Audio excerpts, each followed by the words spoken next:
History remembers her name, but most people remember it wrong. Mary Magdalene, the woman at the tomb, the first witness. But before that morning changed everything, she was something else entirely. A woman the world had written off, a woman trapped in darkness so deep that 7 demons called her body home. This is her story, not the sanitized version, not the Hollywood version. The real story of how a woman society had abandoned became the first person in history to see the resurrected Christ. Let's start with who she was before anyone knew her name. Mary, from Magdala, a fishing town on the Sea of Galilee. We don't know her age, we don't know her family. We know one thing: she was possessed by 7 demons. Not 1, 7. The Gospel of Luke states it plainly. Mary called Magdalene, from whom 7 demons had gone out. That's not metaphorical language. That's not ancient poetry. That's a clinical description of someone who is completely overwhelmed by forces she couldn't control. Imagine living in a body you don't own, thoughts that aren't yours, actions you can't stop, words coming from your mouth that you never chose to speak.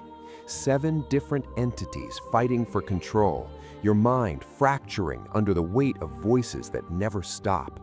The people in your town cross the street when they see you coming. Parents pull their children inside. Merchants refuse to serve you. You're not a person anymore. You're a problem, a warning, a living example of what happens when darkness wins. Then Jesus showed up. We don't know the exact moment. We don't know what he said. We know the result. The gospel says 7 demons went out. Past tense. Finished. Done. Can you imagine that moment? The voices stop. The chaos ends. Your mind is your own for the first time and who knows how long. You can think clearly. You can speak without words being twisted. You can look people in the eye without seeing fear. Jesus gave her back her life. Not just healing, not just relief, her actual life. And what did she do with that life? She followed him, not casually, not from a distance. Luke chapter 8 lists her among the women who traveled with Jesus and the disciples, providing for them out of their own means. She left everything, her town, her past, whatever possessions she had. She walked the roads of Galilee and Judea, following a rabbi who saw her as human when everyone else saw her as haunted. She was there for the teachings, there for the miracles, there when crowds gathered and when crowds turned hostile. She stayed. Fast forward to the darkest weekend in history. Thursday night, Jesus is arrested. The disciples scatter. Peter denies him 3 times. Judas is already dead by his own hand. Friday morning, the trial, the beatings, the crown of thorns pressed into his skull, the walk to Golgotha carrying the cross that will kill him. And Mary is there. The Gospel of John specifically names her. Standing near the cross of Jesus were his mother and his mother's sister Mary, the wife of Clopas, and Mary Magdalene. While the men hid, the women stayed. She watched him die, not from a distance, not through reports from others. She was close enough to hear his voice when he spoke to John and his mother, close enough to see the blood, close enough to watch his final breath. The man who gave her back her life just died in front of her.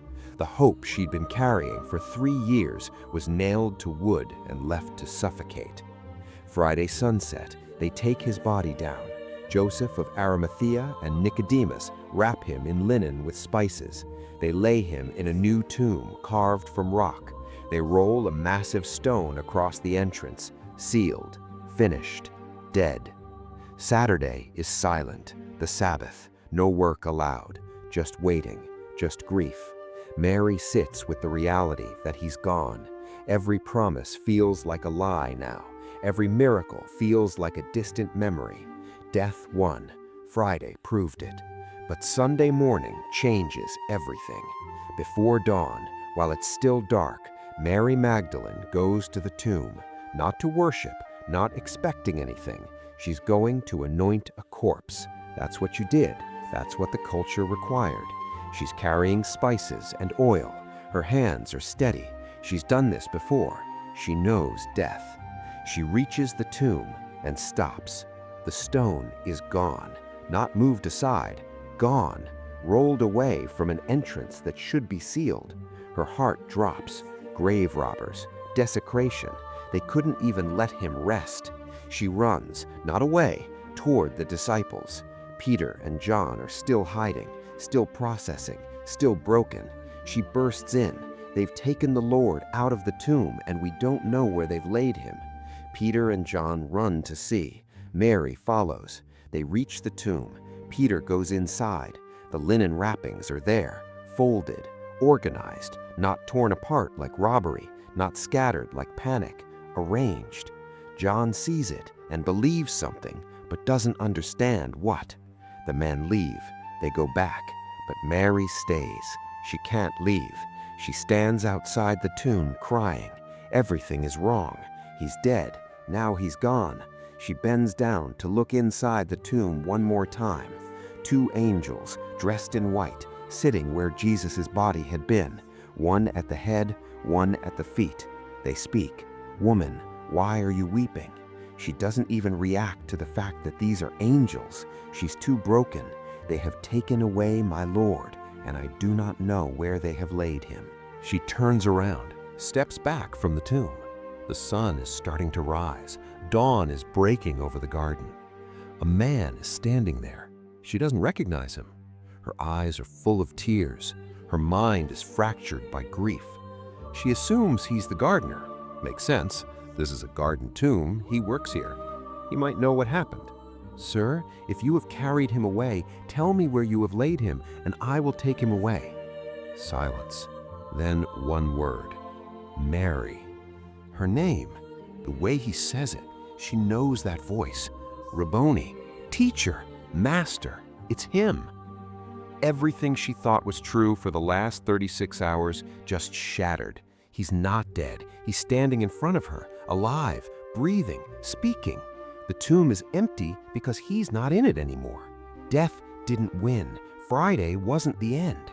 She reaches for him. He stops her. "Do not cling to me, for I have not yet ascended to the Father. But go to my brothers and say to them, I am ascending to my Father and your Father, to my God and your God." He's giving her a mission, not to the religious leaders, not to the crowds, to the disciples, the men who ran, the men who hid, the men who denied him. Tell them I'm alive. Mary runs, not the slow grief walk from earlier, not the desperate run to tell the disciples he was gone. This is different. This is fire. This is purpose. She bursts through the door where the disciples are still hiding, locked in, afraid, defeated, processing the fact that their leader is dead and they might be next. She doesn't slow down. I have seen the Lord. Not, I think I saw someone. Not maybe he's alive. Absolute certainty. I have seen the Lord. And she tells them everything he said, the message, the commission, the proof that Friday was not the end. The disciples don't believe her at first. Luke chapter 24 says their words seemed to them like idle tales, and they did not believe them. A woman's testimony didn't count in court in first century Judaism. It wasn't considered reliable. But it didn't matter what the disciples thought. It didn't matter what culture said about women's words. Jesus chose her, the first witness, the first evangelist, the first person to proclaim the resurrection. Not Peter, not John, not any of the 12.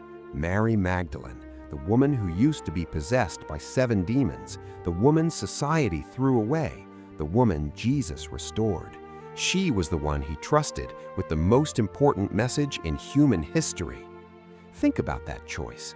Jesus could have appeared to anyone first. He could have gone straight to the 11 remaining disciples. He could have appeared to the religious leaders who rejected him. He could have walked into the temple and proved he was alive in front of thousands. Instead, he appeared to a woman, alone, in a garden, early in the morning, and he spoke her name, Mary. The same way he spoke to her when he cast out the demons, the same voice that gave her back her life, now giving her a purpose that would echo through history. The story doesn't end there. Early church tradition says Mary Magdalene continued proclaiming the resurrection for the rest of her life. Some traditions say she traveled to Rome and confronted the Emperor Tiberius with the gospel. Some say she went to France and died there. We don't know for certain.